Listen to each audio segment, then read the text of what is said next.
kecamkuk murti kaisa Udaipurni Luknath Gumuti tuimao kali haike mogol kolsa kepalo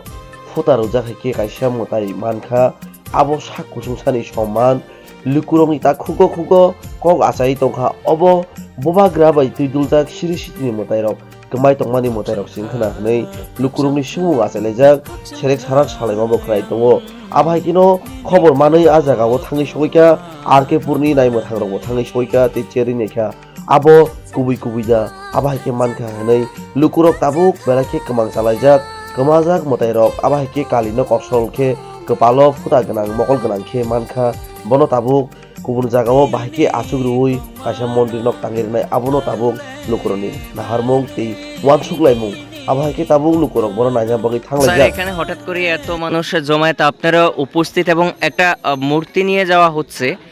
মূর্তিটা কোথায় থেকে উদ্ধার হচ্ছে এবং কোথায় নিয়ে যাচ্ছেন আপনারা? এটা উদয়পুরের দশমী ঘাট গোমতী নদীর মধ্যে উদয়পুরের দশমী ঘাট যেটা আছে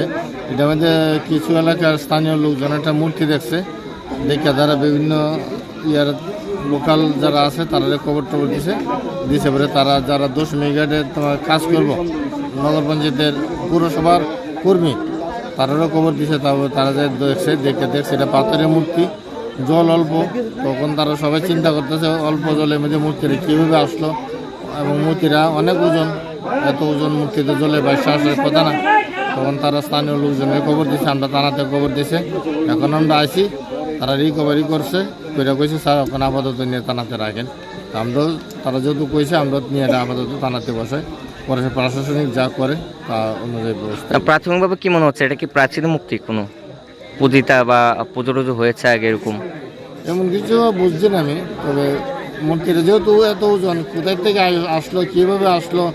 স্থানীয় লোকজন তো প্রত্যেক দিন এদিকে চলাফেরা করে তারা তো এতদিন দেখছে না বা আজকে সকালেও দেখছে না হঠাৎ করে এই আধা ঘন্টা আগে তারা দেখলো দেখে তারা প্রশাসনের দ্বারস্থ হয়েছে আমরা আইছি তখন আমরা নিয়ে থানাতে রাখি এলাকার বাসীও কইছে স্যার আপাতত থানাতে রাখেন তারপরে প্রশাসন যা করে তার অনুযায়ী ব্যবস্থা নেবে। ধন্যবাদ স্যার।